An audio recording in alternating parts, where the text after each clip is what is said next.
Right, YouTube, it's Shadow King Nazu. It's been a while since I've done a reaction video, and I decided to do a poll on my YouTube channel, basically talking about giving my fans some options of what I talk about, and you decided that I should react to the new Transformers Rise of the Beast trailer. Now, there's been like 3 of them, and I haven't really talked about any of them. But yeah, I guess now's a good time as any since the movie's almost coming out in like a week or so. So let's check it out, shall we? So far we got Optimus Primal and Optimus Prime right there. Bumblebee. Optimus Prime. Okay, that was just the intro. Now there's the Maximals, Optimus Primal and Airazor. Rhinox, Cheetor. Okay, they've been on Earth for a while. There's Airazor right there. Has found us again. Okay. Optimus Prime. Still coming with the classic G1 look. Unicron. Ah, mentioning Unicron. Oh, whoa. Okay, that's very accurate. Accurate to his traditional look. Okay, we're in 1994. That was Mirage. Even though that's not how Mirage looks. That looks more like Jazz. Back up. Oh, I thought we were boys. You want it? Come and get it. You brought a human here. I'm nobody. I ain't even seen nothing. I'm not even seeing anything right now. Okay, so Optimus didn't like a human being involved in this. So, I think that's Nightbird. Okay. We must trust each other. Okay, so that's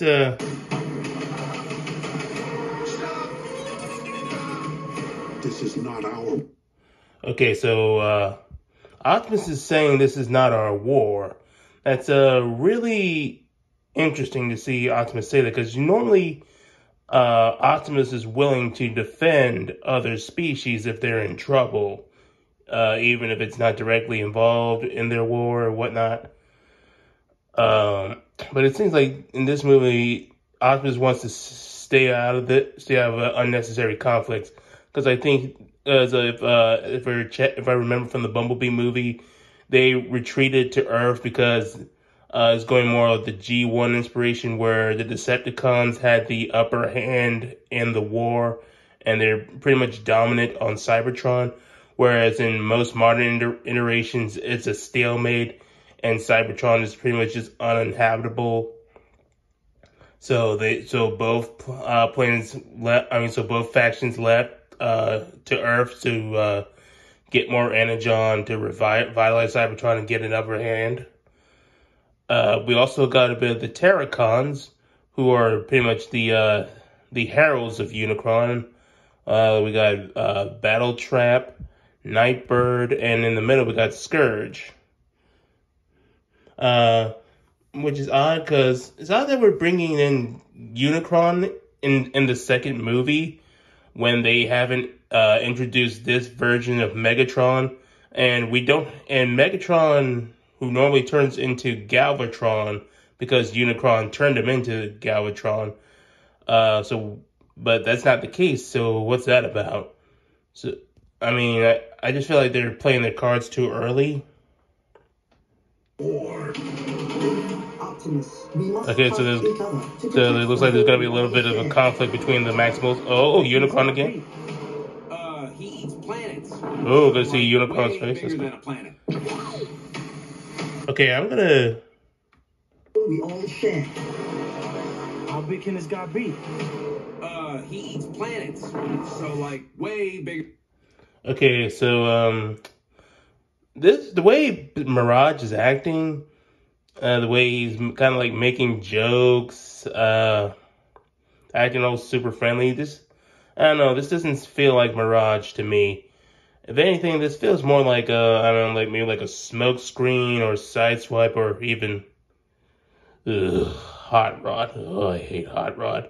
Well, not Hot Rod specifically. I hate Rodimus Prime when it becomes Rodimus Prime, because I think Rodimus is the worst Autobot leader ever. Ugh. But point being, this doesn't feel like Mirage. I feel like if they made this smoke screen or sideswipe, that this would have been more in character. Bigger than a planet. Bumblebee didn't.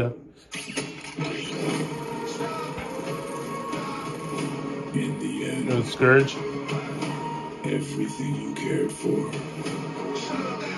Ooh, will be consumed. I think they should have said that for the movie. Maybe there's another way. Okay, so we got Scourge, who is reportedly played by Peter Dinklage, you know, the guy who played Tyrion Lannister in Game of Thrones. Yeah, he's going to be voicing Scourge. And it sounds pretty intimidating enough. Then we also got to see him in Pale Bumblebee. I feel like that should have been saved for the movie, and that could have been something for the audience to talk about and spread. But as is, they kind of like, see, this is the kind of thing I'm talking about. They're like they might be showing a little too much. Save our home.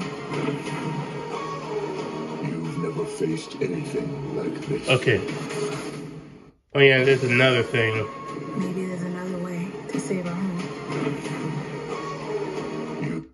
Oh yeah. Okay, we got RC, and from what I've been told, this is supposed to be Wheeljack, which I got a huge problem with that. Now, in Bumblebee, we had an actually accurate look of Wheeljack to look more like how he does in G1 and Transformers Prime and what have you. But here they changed his design, and he kind of looks like like an alternate version of that Q robot from Transformers 3. And that is like a stereotypical nerd look. And I'm not really feeling that. I think they changed Wheeljack's look because if I recall it correctly, his car model has been banned or something. I don't know the full details, but I think that might be the reason why they changed his look. But I think it's like something similar with Mirage. Either that or they wanted to use Jazz instead of Mirage. But some people consider Jazz's personality to be way too stereotypical with black people. So they opted for Mirage instead, which is kind of stupid. But let's get on with the trailer, shall we? You've never faced anything like this. They're going with the Avengers lineup. Let them come. Oh, that's gonna have so many means. Oh, crying out Unicron. Oh, dodge and miss. On the big epic battle, Optimus Primal versus, I believe, a bunch of Scorponok.